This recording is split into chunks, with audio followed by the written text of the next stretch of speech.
Hey guys! So, ito na nga. Ito na yung epekto ng kakareklamo ko ng masakit sa ilong, yung usok ng yosi and alikabok. Kasi diba, nung kakabalik ko dito, nag-general cleaning ako, naglinis ako kasi sobrang daming alikabok. So, dun lumala yung ubo ko, yung pangangati ng lalamunan ko. Eh, nung nakaraan, nagpunta ko sa Veterans Memorial Hospital. Basta sa veterans, para sa mga hospital ng mga veterano. Pero hindi ako beneficiary ha. Ano ako, civilian patient ako. Civilian patient. So, naresetahan na ako ng antibiotic. Natapos ko na siya ng 1 week. Pero, may ubo pa din ako. Yung ubo ko ay dry. Andito lang siya. So, wala akong plema. Ibig sabihin, gumaling ako dun sa antibiotic ko. Pero, gusto kong bumalik sa normal na hindi talaga ako uubuhin.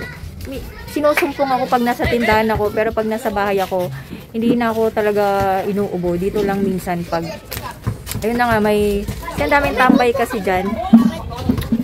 So, wala akong ubo, wala akong plema, hindi na kailangan yung x-ray ako. Alam niyo kung anong meron, dahil makati lang tong lalamunan ko, may dry cough. Ito yung ano sa akin, no? Ang sarap pala nito. Hindi mo to kailangan ng reseta, pero para siya sa may dry cough, may ubo. And, sige, pumili ka na dyan. Tsaka ito, bigay ito ni Doctor. Thank you so much. Doctor ko na din siya sa OB ko. Napakabait. Ito, kasi for dry cough siya. Medyo mapait lang siya kasi... Sige, wait lang. Sige, dyan ka lang. Kalma ka muna dyan. Upo ka muna dyan. Mag-hi ka dito sa video. Hi! Diba? Ang pogi. Ito, medyo mapait siya kasi meron siyang gamot. So, ito yung reseta ko. And, itong Loratadine Alerta kasi Makate. So, wala na akong ubo, kaya lang ako naubo, ano lang pala, naging parang allergy lang siya. So, yun na lang siya. Thank God kasi wala na akong plema. Kasi kinabahan ako dahil yung ubo ko nung December pa. So, yun lang. And, kaya ko to yan ano sa inyo kasi ang sarap niya. Parang ano lang siya guys, 4 pesos. Pwede niyo siya mabili sa Mercury or meron din siya sa Shopee. Nasa 4 pesos lang siya, napakamura. 4 pesos each. Ayan o. Ang ganda ng benefits niya. May soothing substance. It relieves irritated throat. And a medicine that it's used to treat cough and it helps prevent dryness.